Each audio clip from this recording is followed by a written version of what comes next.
Aí, pessoal, quero fazer pelo menos mais duas questões aqui que já estavam engatilhadas no final da aula passada.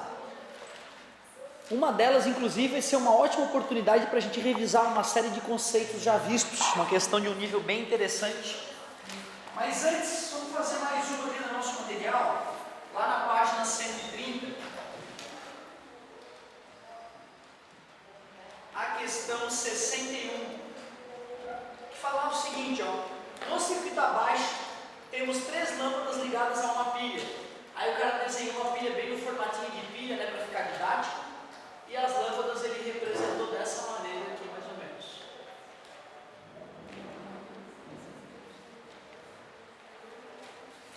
Ele chamou as lâmpadas de A, B e C. E aí ele começa a fazer afirmações sobre esse circuito.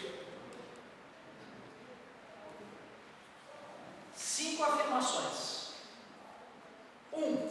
A lâmpada A brilha mais que B. Ele afirmou que as lâmpadas são iguais.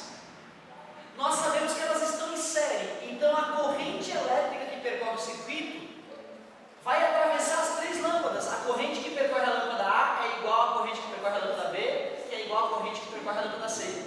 E o brilho da lâmpada pode ser diretamente proporcional à corrente elétrica, pode ser considerado. Como todas elas têm a mesma corrente elétrica, todas brilham igualmente. Então todas brilham igualmente. A lâmpada A não brilha mais que a lâmpada B. A lâmpada B tem um brilho menor do que o da lâmpada C, não. Elas brilham igualmente porque a corrente que as percorre é igual. Se a lâmpada A queimar, apenas a lâmpada C brilhará. Se a lâmpada A queimar, quer dizer que o filamento dela vai romper. E é justamente o filamento dela que leva a corrente elétrica de um lado para o outro. Com este rompimento, todas as lâmpadas apagarão. Então, dizer que a lâmpada C continuará acesa é um erro. Se a lâmpada B queimar, apenas a lâmpada A brilhará. Se qualquer uma das lâmpadas tiver o seu filamento rompido, todas as outras apagarão porque o circuito terá sido aberto. Não tem mais como a corrente elétrica fluir pelo circuito. Então, continuou falsa a afirmação. Se a lâmpada A queimar, todas as outras apagarão. Se qualquer uma delas queimar, todas as outras apagarão. É isso aí. Somente a 5 está correta. Letra E. Então, fizemos mais uma questão de eletrodinâmica, só que agora eu quero fazer uma questão de eletrostática, altas questãozinha. Deixa eu fazer uma questão que a colega trouxe extra aqui, eu achei muito boa a questão para fazer só para ela. Aí eu achei que valeria a pena dividir com todos vocês essa tela da questão. Então olha só, nos vértices de um triângulo equilátero de altura 45 centímetros, então podemos imaginar aqui um triângulo equilátero e ele disse que a altura desse triângulo equilátero é de 45 centímetros. Estão fixas as cargas pontiformes QA, QB e QC. Então ele diz que aqui tem uma carga QA, aqui tem uma carga QB e aqui tem uma carga QC. Conforme a ilustração. Nessa ilustração ele também traçou a bissetriz aqui dos triângulos e fez essas bissetrizes se encontrar em determinado ponto ali. As cargas QB e QC são idênticas e valem 2 microcoulomb. QB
pudessem acompanhar.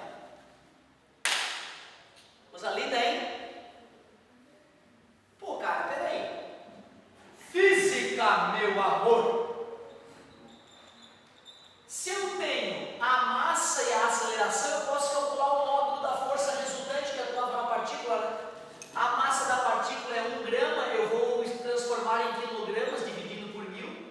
1 grama é 10 na menos 3 quilograma, né? E a aceleração da partícula, 5 vezes 10 na 2. Se eu multiplico esses valores, eu descubro a força resultante. 5 vezes 1, 5. 10 na 2 com 10 na menos 3, 10 na menos 1. Deu 0,5 newtons a força resultante na partícula. Se a aceleração da partícula é vertical para baixo, a força resultante é vertical para baixo. E nós vimos a definição de campo elétrico. O campo elétrico é força por unidade de carga. Se eu sei a carga da partícula que foi colocada ali e calculei a força que estava atuando nela, eu posso calcular o campo elétrico resultante naquele ponto ali. O campo elétrico resultante vai ser a força, 0,5 newtons, dividido pelo módulo da carga, 1 microcoulomb. Cuidado, hein? 1 vezes 10 na menos 6 coulomb. Quer dizer que o campo elétrico resultante naquele ponto central, no baricentro do triângulo, ficou 0,5 vezes 10 na 6 newton por coulomb. Ou, para ficar mais bonito, 5 vezes 10 na 5. Então, o módulo do campo elétrico resultante no baricentro do triângulo é 5 vezes 10 na 5 newtons por coulomb. Pô, peraí. Se eu fosse desenhar os vetores campo elétrico ali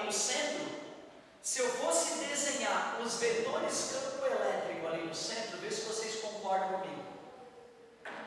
Essa partícula, eu não sei se ela é positiva ou negativa. Essa partícula sendo negativa gera um campo elétrico de aproximação. Vamos chamar esse campo elétrico de EB. Essa partícula gera um campo elétrico de aproximação, que tem o mesmo módulo do EB, né? Que é o EC. Concordam comigo? Eu já sei então que essas duas partículas vão gerar um campo elétrico resultante que é vertical para baixo, né? Esse E não é o resultante ainda, porque ainda tem aquela partícula lá, né? Certo? Nós já sabemos calcular campo elétrico gerado por uma carga. Para calcular o campo elétrico gerado por uma carga, nós temos aquela famosa fórmula: E igual a K vezes Q sobre D ao quadrado. Então tu vê, eu vou calcular o valor do campo elétrico gerado por B, que tem o mesmo módulo do campo elétrico gerado por C. Já dá para fazer aquele cálculo. Campo elétrico gerado por uma carga, essa formuleta ali, a carga em módulo. Como as cargas A e B, B e C têm o mesmo módulo, vão ter o mesmo módulo de campo elétrico também. O K é 9 vezes 10 na 9. Uma das cargas é 2 microcoulomb em menos 2 microcoulomb em módulo, 2 vezes 10 na menos 6, dividido. Aí tu vê, agora tem uma parte de geometria perigosinha. Vocês lembram qual é essa distância aqui do vértice do triângulo até o seu baricentro? Geralmente a gente decora, né, que é 2/3 da altura, né? Certo? Se a altura é 45 centímetros, essa distância aqui do vértice até o baricentro daria 30 centímetros. Tudo bem para vocês? Ou 0,3 metros. Então o cara tem que ter esse conhecimento de geometria, né? Que a distância do vértice até o baricentro de um triângulo equilátero é 2/3 da altura. A gente poderia provar isso, né? Porque isso aqui é 30 graus, né, gente? Isso aqui é 30 graus, né? E isso aqui é metade do lado, né? Se o lado é 45, a metade seria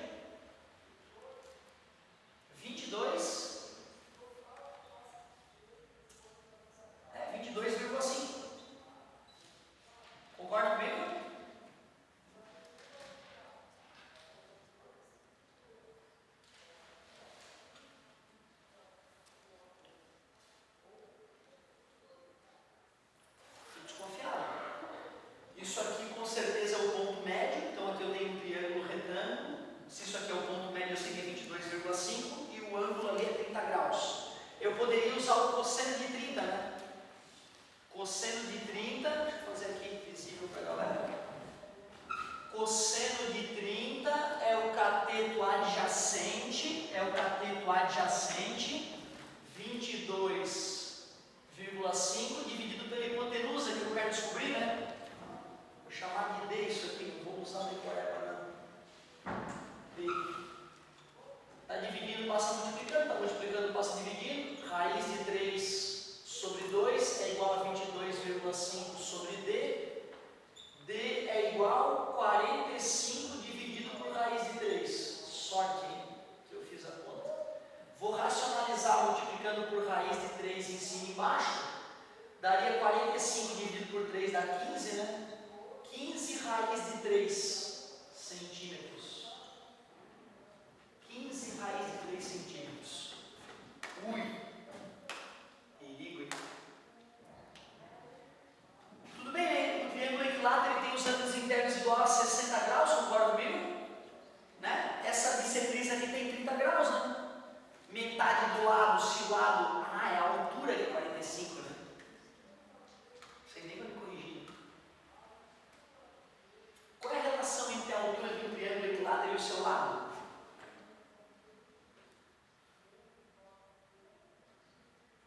Pô, peraí, cara. Isso aqui é a altura, né? H. Isso aqui é o lado, certo? E esse ângulo todo é quanto? 60 graus, né? Eu posso fazer cateto oposto sobre hipotenusa, não é? Certo? Então, seno de 60 é o cateto oposto, H1 sobre a hipotenusa, que é o lado, né? Certo? Cosseno de 60, raiz de 3 sobre 2. A altura, ele forneceu que é 45. Dá para calcular o lado, não dá? Concorda comigo? Então, o lado ficaria 90 dividido por raiz de 3. O lado ficaria raiz de 3 em cima e embaixo, fica 30 raiz de 3, né? Tudo bem com vocês? Se esse lado todo é 30 raiz de 3, quanto é que é a metade do lado? 15 raiz de 3, né? Aí sim eu faria aquela conta, né? E aqui seria 15 raiz de 3. Tudo bem para vocês? 15 raiz de 3. Aí eu vou achar aquela distância ali. Eu vou cortar a raiz de 3 com raiz de 3. A distância vai dar os 30 centímetros originais, né? A decoreba é aquela verdadeira, né? Concorda comigo? A decoreba é aquela verdadeira. A distância de um vértice de um triângulo equilátero até o seu baricentro é 2/3 da altura do triângulo. Concorda? Certo? Mas o legal é que agora dá zero decoreba, né? Fazer uma puta revisão aí de triângulo equilátero aí. Legal. Então estava certo. A distância é 0,3. A distância 0,3 eu vou escrever como 3 vezes 10 na menos 1, que aí eu vou elevar ao quadrado, vou calcular o módulo do campo elétrico. 9 vezes 2 vezes 10 na 3, dividido por 3 vezes 3, 9, vezes 10 na menos 2, corta 9 com 9, o campo elétrico ficou 2 vezes 10 na 5 Newton por metro. Eu descobri o módulo desse vetor aqui, né? E descobri também o módulo desse vetor. Se aqui é 30 e aqui é 90, aqui é 60, né?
imagina se fosse para complicar, né?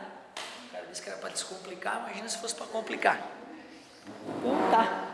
Fico muito feliz quando os colegas procuram outras fontes para estudar aí, muito legal. A colega, acho que trouxe essa questão de um site aí da internet, né?